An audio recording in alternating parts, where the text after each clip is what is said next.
ದೇವರ ಪರಿಶುದ್ಧವಾದ ನಾಮಕ್ಕೆ ಮಹಿಮೆ ಉಂಟಾಗಲಿ. ಕರ್ತನ ಕೃಪೆಯು ಆಕಾಶಕ್ಕಿಂತಲೂ ಭೂಮಿಗಿಂತಲೂ ಉನ್ನತವಾಗಿದೆ.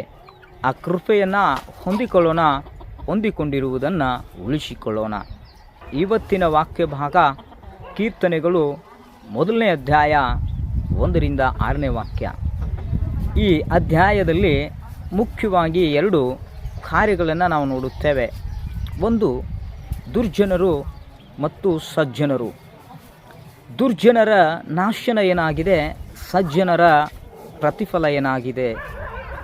1ನೇ ಅಧ್ಯಾಯದಲ್ಲಿ ನಾವು ನೋಡುತ್ತೇವೆ, ಯಾವನು ದುಷ್ಟರ ಆಲೋಚನೆಯಂತೆ ನಡೆಯದೆ ಪಾಪಾತ್ಮರ ಮಾರ್ಗದಲ್ಲಿ ನಿಂತುಕೊಳ್ಳದೆ ಧರ್ಮ ನಿಂದಕರೊಡನೆ ಕೂತುಕೊಳ್ಳದೆ. ಯಾಕೆ ಈ 3 ವ್ಯಕ್ತಿಗಳ ವಿಷಯದಲ್ಲಿ ದೇವರು ಎಚ್ಚರಿಕೆ ಕೊಡ್ತಾ ಇದ್ದಾರೆ ಎಂಬುದಾಗಿ ನೋಡಬೇಕಾದ್ರೆ, ದುಷ್ಟ ಆಲೋಚನೆಯನ್ನು ಕೇಳಿದರೆ ಕುಟುಂಬ ನಾಶನ, ದುಷ್ಟರ ಆಲೋಚನೆಯಂತೆ ನಡೆದರೆ ಬದುಕು ಹಾಳು, ದುಷ್ಟರ ಆಲೋಚನೆಯಂತೆ ನಡೆದರೆ ಜೀವಿತವೇ ನಷ್ಟ ಪ್ರಿಯರೇ. ಸೊ ಪಾಪಾತ್ಮರ ಮಾರ್ಗದಲ್ಲಿ ನಿಂತುಕೊಂಡರೆ ಪಾಪದ ಕೆಲಸಗಳಿಂದ ಸಿಗುವ ಪ್ರತಿಫಲ ಮರಣ. ಧರ್ಮ ನಿಂದಕರೊಡನೆ ಕೂತುಕೊಳ್ಳುವುದಾದರೆ ದಯೆಯನ್ನು ಮರೆಯುತ್ತೇವೆ, ಪ್ರೀತಿಯನ್ನು ತೊರೆಯುತ್ತೇವೆ, ಕುಟುಂಬದ ಜವಾಬ್ದಾರಿಯನ್ನು ಮರೆಯುವಂಥವರಾಗುತ್ತೇವೆ. ಅದನ್ನು ಬಿಟ್ಟು ವಾಕ್ಯ ಹೇಳ್ತಾ ಇದೆ, ಹಗಲಿರುಳು ಯೆಹೋವನ ಧರ್ಮಶಾಸ್ತ್ರದಲ್ಲಿ ಆನಂದ ಪಡುವವನಾಗಿ ಅದನ್ನೇ ಹಗಲಿರುಳು ಧ್ಯಾನಿಸುತ್ತಾ ಇರುವನು, ಅವನು ಎಷ್ಟೋ ಧನ್ಯನು.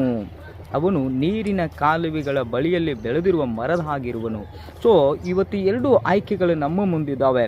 ಒಂದು, ದುರ್ಜನರಾಗಬೇಕಾ, ಸಜ್ಜನರಾಗಬೇಕಾ. ಇವತ್ತು ದುರ್ಜನರಾಗಬೇಕಾದ್ರೆ ದುರ್ಜನ ಸಂಘದಲ್ಲಿ ಸೇರಿಕೋ, ಸಜ್ಜನನಾಗಬೇಕಾದ್ರೆ ಕ್ರಿಸ್ತನ ಸಂಗಡ ನಡೆಯುವುದಕ್ಕೆ ಕಲಿತುಕೋ. ಆತನ ವಾಕ್ಯಗಳನ್ನು ಓದುವಂಥದ್ದು, ಪ್ರಾರ್ಥನೆಗಳನ್ನು ಮಾಡುವಂಥದ್ದು, ಸತ್ಯವನ್ನು ಅನುಸರಿಸಿ ಸರಿಯಾಗಿ ಜೀವಿತವನ್ನು ನಡೆಸುವಂಥದ್ದು ಸಜ್ಜನರ ಕಾರ್ಯವಾಗಿದೆ. ಸಜ್ಜನರಾಗಿ ಬಾಳುವಾಗ ಪ್ರತಿಫಲ ಬದುಕೆ ಹಸಿರ, ದುರ್ಜನರಾಗಿ ಬಾಳುವಾಗ ಬದುಕೆ ನಾಶನ. ಆಯ್ಕೆ ಮಾಡಿಕೊಳ್ಳೋಣ, ಸಜ್ಜನರಾಗಿ ಬಾಳೋಣ. ಯೇಸು ಕ್ರಿಸ್ತನು ಉಂಟು ಮಾಡಿರುವುದು ಸಜ್ಜನರಾಗಿ ಜೀವಿಸುವುದಕ್ಕಾಗಿ. ದೇವರ ವಾಕ್ಯ ಭಾಗದಿಂದ ಆಶೀರ್ವಾದ ಮಾಡಲಿ.